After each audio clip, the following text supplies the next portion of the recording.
बेतरवरी जाती वेझो टिन धनार नींगरनि जे अगवा थियण जा इतला मिलिया आहिनि। ज़रियत मूजिब ॻोठ गुलण मलाह वासी टिन धनार नींगरनि महबूब रमज़ान ऐं हसन मलाह खे अगवा कयो वियो आहे। अहम ख़बर नाज़रीन अवां खे ॾियूं पिया। जाती वेझो टिन धनार नींगरनि जे अगवा थियण जा इतला मिलिया आहिनि। ज़रियत मूजिब ॻोठ गुलण मलाह वासी टे धनार नींगरनि महबूब रमज़ान ऐं हसन मलाह खे अगवा कयो वियो आहे। जाती वेझो टिन धनार नींगरनि जे अगवा थियण जा इतला मिलिया आहिनि। ज़रियत मूजिब ॻोठ गुलण मलाह वासी टे धनार नींगरनि महबूब रमज़ान ऐं हसन मलाह खे अगवा कयो वियो आहे।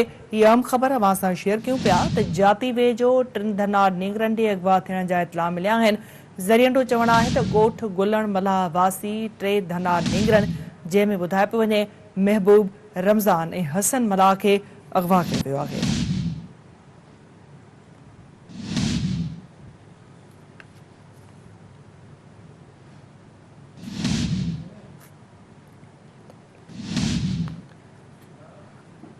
अवां खे अपडेट कयूं पिया अहम ख़बर जे हवाले सां। जाती वेझो टे धनार नींगरनि जे अगवा थियण जा इतला मिलिया आहिनि। ज़रियत मूजिब ॻोठ गुलण मलाह वासी टे धनार नींगरनि महबूब रमज़ान हसन मलाह खे अगवा कयो वियो आहे।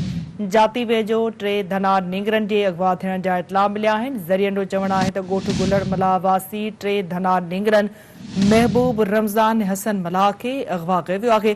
वधीक अपडेट्स लाइ असां राब्तो कयो आहे सिंध टीवी न्यूज़ जे रिपोर्टर उमर ख़ास के लिए सां। उमर अपडेट कजो छा अपडेट्स आहिनि ख़बर जा।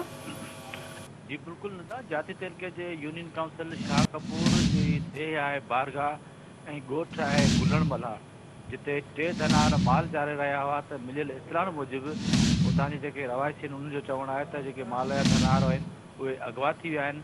माल जे धनारनि जे अगवा थियण खां पोइ जेके वारस आहिनि उहे सख़्तु परेशान आहिनि। जॾहिं जेके इलाइक़े वासी आहिनि उन्हनि जेके मुख़्तलिफ़ रोड आहिनि उन्हनि ते चौकस बणियल आहिनि।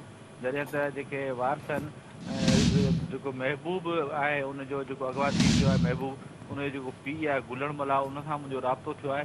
उनजो चवणु आहे त असांजे धनारनि खे ज़बरदस्ती रसनि सां ॿधी अगवा कयो वियो आहे ऐं हुननि ख़दशो ॾेखारियो आहे त किथे मासूमनि खे क़तल न कयो वञे। जी ठीकु आहे उमर अपडेट करण लाइ वॾी महिरबानी अवां जी।